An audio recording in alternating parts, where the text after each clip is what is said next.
What's up, everybody? Welcome to the next episode of Left Black. I'm Kevin Cox. I am your host. So today I just want to cover a few topics. One of the first ones I want to talk about is what basically the Republicans are making a lot of political hay about, which is the border. Um, they're talking about border security, and to me, it feels like this is becoming one of those things that Biden is losing to Trump on, and it could easily sway a lot of people away from being excited about going and voting for a Democrat if it wasn't already for Biden being 95,000 years old. Um, so let's look at a little bit of this coverage about some effects of the border crisis. I'm not going to call it a crisis because we're going to look at the numbers. We're going to look at the numbers and see. But let's just check out some interesting things about the border stuff going on that I've found more impactful for me than basically what they're talking about on Fox News. The Blackfeet Reservation in northern Montana is beautiful and vast. It is also awash in fentanyl. It's as if fentanyl is raining on our reservation. That I'll do anything to help. Marvin Weatherwax Jr. is a tribal leader here and says much of the drug activity on his reservation stems from Mexican cartels selling to community members and using their homes, often in remote areas, as distribution hubs. They've infiltrated our reservation. They've married in. They've basically set up shop. It's just They've married in.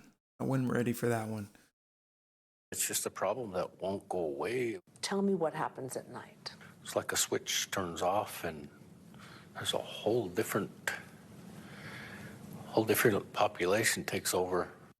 Federal law enforcement officials tell NBC News one of the most dangerous Mexican drug cartels, Sinaloa, once run by the notorious El Chapo, now in part by his sons, is targeting Blackfeet and the state's 6 other reservations with a steady flow of drugs, including fentanyl. What brought you up here? This is a rare glimpse into that trade. A Sinaloa cartel member pulled over by police on one of the reservations during one of his many trips up from Mexico. Are you from around here? Or were you got a passport? From Mexico. Mexico? Mexico, yeah. Okay. Ultimately, he and 2 other Sinaloa Well-spoken, clean cut, acting respectful to the police. Doesn't look like a thug or a problem. He doesn't look like a drug dealer. cartel members Sinaloa cartel, as it were. were convicted of bringing drugs and cash into Montana, resulting in one of the biggest drug busts in the state's history. He was sentenced to 8 years in prison. Over 700,000 fentanyl pills were seized as part of the case, according to Montana's U.S. Attorney, Jesse Laskovich, who was in charge of the federal prosecution. Why Montana? Fundamentally, it's money. It's big business. These are transnational criminal organizations. They're sophisticated people who have a lot of resources and who. The same can be said about most of these multinational American corporations as well, including some of our big pharma companies that are putting things out, and they're paying off certain organizations to push them onto people. They're bribing doctors to push their prescriptions onto us. Quite frankly, we have a drug problem in America, and the problem is we're 100,000% complicit with it. We're gonna learn somehow, some way, that drugs aren't necessarily what it is. But also another thing is, it's money, money, money at all costs. Like so when the cartels are like that, it's horrible. Oh my God, they're a multinational criminal organization. When it's Johnson and Johnson, or when it's Pfizer with the defective vaccine, when it's Bayer with these drugs that are killing us quietly, because no one wants to talk about it. They call it natural causes or a freak accident. We try to shed a softer light on it. So it's just really, for me, the only issue with this coverage is the framing of it. But it is a problem when we got cartels moving in and marrying into Indian reservations as far north as Montana. that's worrisome to me. That's covering the entire country and also Canada. Knock, knock. Who are as dangerous as they come. They've taken advantage of the situation. And Until a couple of months ago, Stacy Zinn ran the DEA here in Montana, working with Laskovich's office on federal drug crimes. She tells me on the reservations the price of fentanyl is high and law enforcement is sparse, fertile ground for the cartel. drugs. Now, wait a minute. You don't want a strong law enforcement apparatus, do you? Because that would be a police state. That would be big government. You want a government small enough to drown it in the bathtub if you needed to. Excuse my stuttering. Everything I hear from conservatives is they want the government small, nimble, and here to serve us, and don't overstep your boundaries. But let some black and brown people start doing some stuff, and then they're like, oh, wait a minute, we don't have enough people to enforce the laws. What's wrong? In Montana, do you guys not exercise your Second Amendment? Now you understand what we were talking about. In other cities are saturated. You have multiple cartels. Well, up here in Montana, it's pretty much wide open space and territory for them to be able to grab. Profit margins soar the further away from the Mexican border you go. A single fentanyl pill that costs between 4 and 25 cents to produce in Mexico can be sold for 50 cents or $1 in San Diego, and over $100 on some reservations here in Montana. And then there is the lack of law enforcement. Y'all got $100 a pill? Jesus. What they'll do anything for them drugs, man. Not natives in particular, just addicts. Like, how do you come up with $100 for a pill? Good Lord. According to a former federal official, there are less than 20 DEA agents for the whole state. Does that sound like enough? Am I just being a communist? Am I just being a government shill by saying I think we need more agents? We need a little bit bigger government in Montana to help enforce the drug problem? As for the reservations, These reservations don't have enough tribal police to protect them. Very, very few, and there's hundreds and hundreds of acres of land. And nefarious people, the ones that are committing crimes, know this. on the Northern Cheyenne Reservation, the boarded-up meth houses bear witness to what community leaders say is a staggering drug problem. 2 years ago, there were 19 police officers for the whole reservation.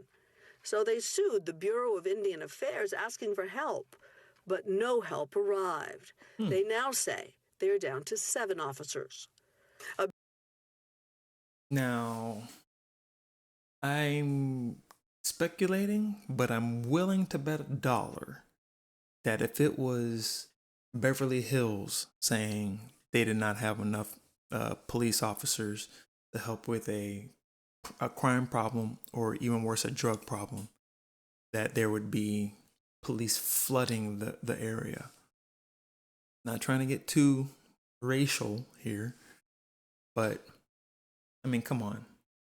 We all know what's up. We know that the second a bunch of rich white people want some cops around, there's going to be cops, flooding the area.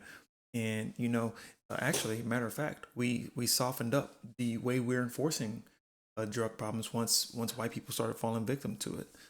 When it was the crack epidemic, lock them away, give them 5 to 1 on prosecution for crack versus cocaine.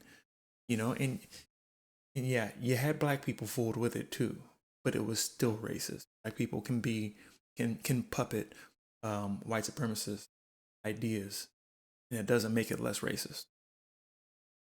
Now I want to move on to, since we already talked about an area where Joe Biden could be losing ground, let's talk about where Trump could be gaining ground, and that's going to be in Europe when it comes to the Russian-Ukrainian conflict.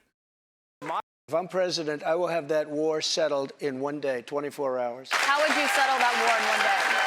Because I'll meet with Putin, I'll meet with Zelensky. They both have weaknesses and they both have strengths. And within 24 hours, that war will be settled. It'll be over. I want to remind you that Trump was once So the many president strengths. anyway. I had a meeting with him, and I was also the president at the time. There was no full-scale invasion, but there was a war. There was already a Russian aggression. Crimea was occupied, part of Donbass was occupied. I'm not sure if he was deeply involved into this matter, but nevertheless, he did not solve this issue.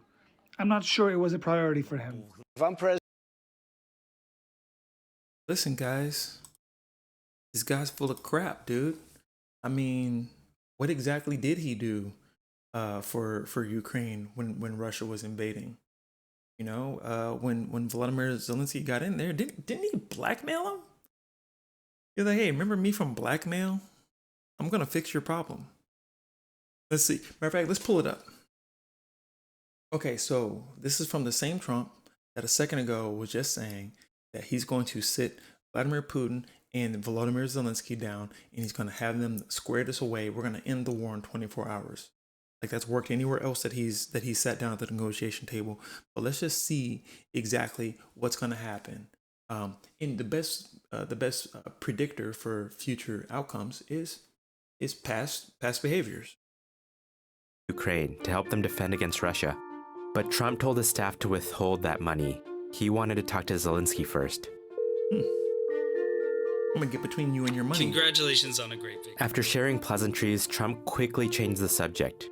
He alluded to the billions of dollars in military aid the U.S. has given Ukraine in the last few years. The United States has been very, very good to Ukraine. I wouldn't say that it's reciprocal necessarily, because things are happening that are not good. But the United States has been very, very good to Ukraine. I wouldn't say it's reciprocal. In other words, Ukraine owed him something. Yes, you are absolutely right. Zelensky then told Trump he's ready to cooperate. We're ready to continue to cooperate for the next steps. I would like you to do us a favor, though. Trump ran through a few requests, and then he got to this one. There's a lot of talk about Biden's son. Let's pause here. Yeah, let's go ahead and pause there. It's getting into extortion territory, blackmail, fraud, bribery, embezzlement. I don't know what you want to call it. So, through the legal democratic process, we as voters voted for people to be in Congress. Those congressional people approved the budget. The budget said 391 billion, a lot of money was going to Ukraine to support them for their military budget, so they can fend off an invading army. Kind of important for them.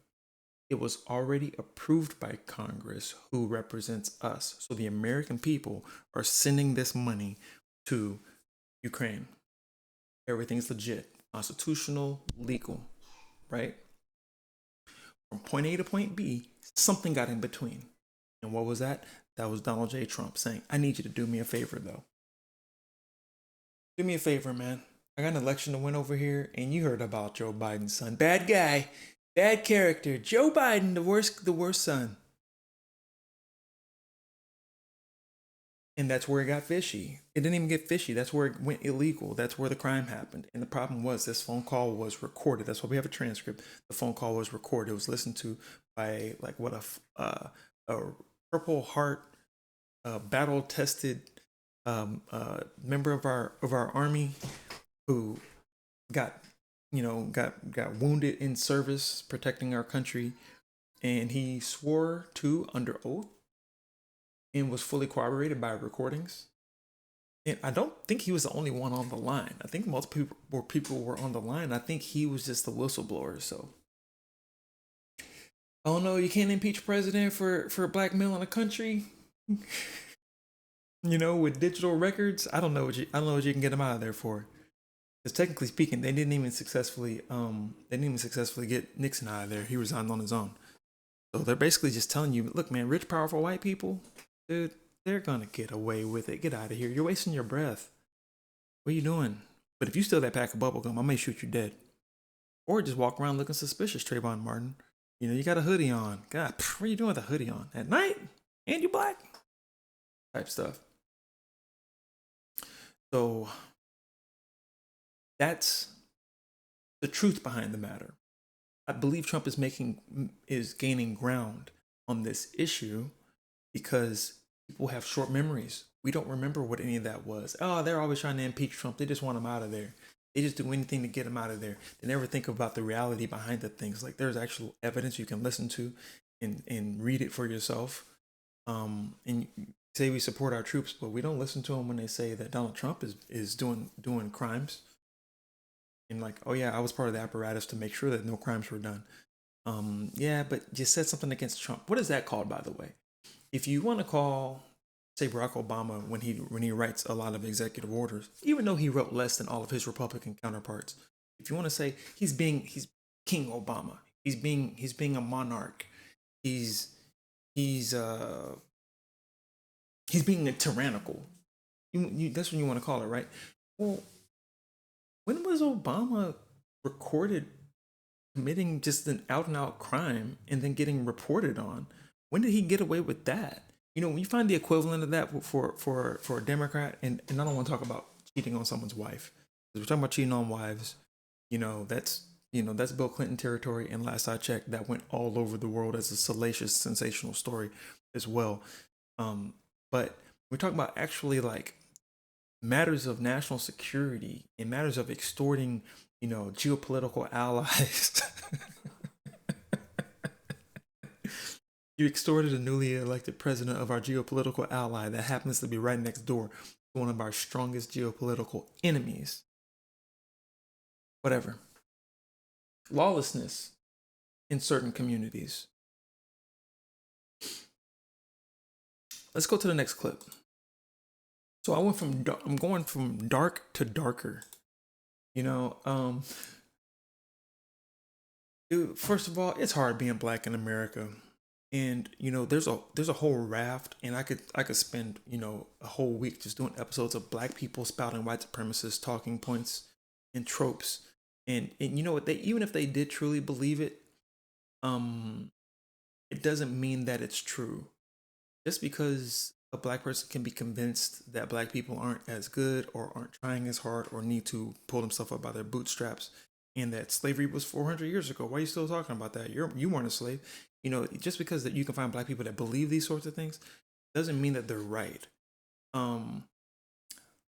Right now, white supremacy is reaching the cutting edge of technology. And if I had already dropped the Kev Talks Tech podcast, I would be covering this on there. But it's a little bit so dark and it's so politically, this is a very politically relevant topic.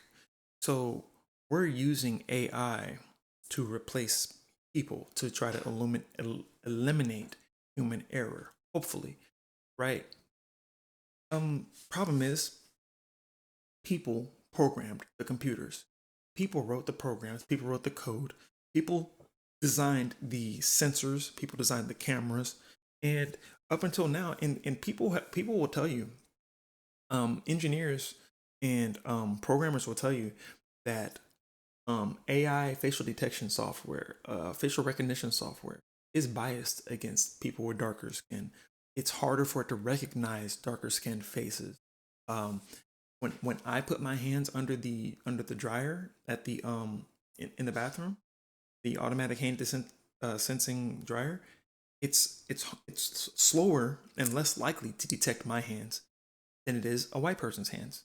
Because when they designed it, what was the base model? What was the test model? Whenever they were making this stuff, was it designed to detect black skin or white skin? When they made facial recognition software, was it designed to detect black facial features, or was it what was the baseline of those facial features?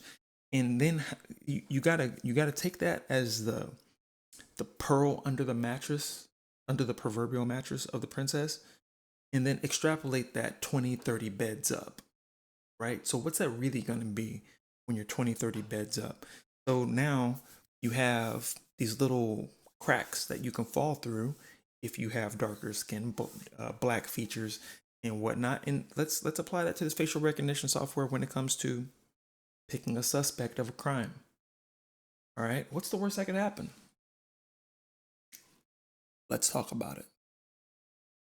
This kind of hits home to me because this starts out in Houston. I'm actually born in Houston, raised in the Houston area. I've actually actually delivered in this exact area. I know this is a ritzy part of Houston, and they're not that friendly to black people here, unless you obviously have a lot of money, and even then, this sort of thing can happen. Um, so mind your P's and Q's, everybody in the South. Everyone wants to move to Houston, but this is kind of some of those things that fly under the radar. Grandfather is suing the parent companies of Macy's and Sunglass Hut after he was wrongfully accused and arrested for robbery in Harris County in 2022. But that's just where the story begins. Fox 26's Anthony Antoine spoke with the victim's lawyer. He joins us now with those details. Anthony. Well, faulty facial recognition software is at the heart of this case. 61-year-old Harvey Eugene Murphy Jr., a grandfather, was taken to jail because the technology pinned him as the primary suspect for that robbery. But according to the lawsuit, he was taken to jail, and in a matter of hours, he was beaten, raped, and then released. And now, years later, he's suing. On January 22nd, 2022, this Sunglass Hut on West Gray in Houston was robbed by two armed men. The employees inside were threatened at gunpoint and taken to the back of the store while the suspects stole money and several pairs of glasses. Sunglass Hut may not have access to facial recognition software, and so the documents show that they took the video to Macy's, who then used his features to determine that he was the one that had robbed the Macy's before and identified him as Mr. Murphy and told Sunglass Hut. Daniel Duco, the lawyer for 61-year-old Harvey Eugene Murphy Jr., who is from Houston, says his client was in California at the time of the crime. Murphy Jr. eventually moved back to Texas for work in October of 2023. And he goes to the DMV to get his driver's license renewed. And the police officer comes from around the counter and puts handcuffs on him and arrests him. And that was in Houston. They don't even come from around a counter. They have that invisible door that's in the wall, and you show them your ID, and the wall just opens up, and someone just grabs you. Super creepy. I've only seen that in Houston. Was the beginning of a life-changing ordeal. Murphy was taken to jail for multiple felony warrants for the robbery at the Sunglass Hut. Court documents suggest the store employee was also prepped by the company and identified Murphy as the robber, with facial recognition playing a key role in his arrest. Murphy gave officers his alibi. It checked out, and he was told he would be released. While he was being held. This is another reason why we don't just comply. Held in jail, he was going to use the restroom. He was beaten, sexually assaulted. Because of the nature of the alleged crime, lawyers say Murphy Jr. was put alongside violent criminals. 3 men followed him to the bathroom and him with a shank pressed against his neck. He was released and the case was dismissed. He is now suing the parent company of Sunglass Hut and Macy's for using the facial recognition software that led to his false imprisonment. The dangers of using this technology is also outlined in court documents. I know for a fact that studies have showed that African Americans have a high rate of false positives based on facial recognition software. I also know comparing people who are older with pictures of other people when younger. So age gaps have a very high rate, up to 90% of false positives. According to his lawyer, Murphy has long-standing physical and psychological injuries, and he is now coming forward to raise awareness and hopefully prevent this from happening to someone else. Now, I want to note here the Houston Police Department and Harris County is not named in this lawsuit. It's a long list of people here, and they're not one of them. Murphy's attorney also believes the parent companies for Macy's and Sunglass Hut are the real people at fault here, and they are suing for $10 million. We did our due diligence. I reached out to Macy's. They say, quote, "We have no comment on pending litigation." You damn right you have no comment. They better never comment. Jesus Christ. Bro, it gets really dark on that one, man. Like, let that be me. I got a lifelong vendetta against everybody involved. Sunglass Hut, Macy's, the police department, and those 3 gentlemen. Sorry, John Wick. Like Kobe? Nah, John Wick. It's gonna be John Wick up in this mug. That's so deep. there's always a loser. Every advancement in technology, every advancement in industry, in the economy, politically, every up there's a down. For every positive, there's a negative, and this is one of the negatives right here. So we're doing AI, and look, it's not going to get changed. There's not going to be laws made to regulate this sort of stuff until this happens to a blonde haired, blue eyed white person. If it starts, if this happens to a white woman, a rich white woman, or a young white girl, there may be some legislation about this. But right now, they're just going to try to pay this man off, and maybe they'll give him 10 million, and then he'll get 1/3 of that, because 1/3 goes to the lawyers, 1/3 goes to taxes, and you get 1/3 of your settlement. So $3.3 million for lifelong physiological and mental trauma. I don't know. A lot of guys say they'll die for their respect. I don't know if 3.3 will do it for me. So that's real scary, bro. That's real scary. So Sunglass Hut gave the footage to Macy's. Macy's said, no, we use our facial recognition software. This guy robbed us before. He proved to the police that he was in a different state at the time. And they said, you know what? Let me just take you in anyway. And know what he did? He complied. He went ahead. He went along to get along. Goodness gracious. I'm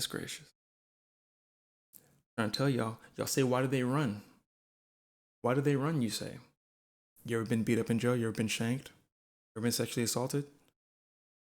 I had to put a trigger warning at the beginning of this video. Behind that, because facial recognition software is racist. Because it's programmed by people that don't look like me.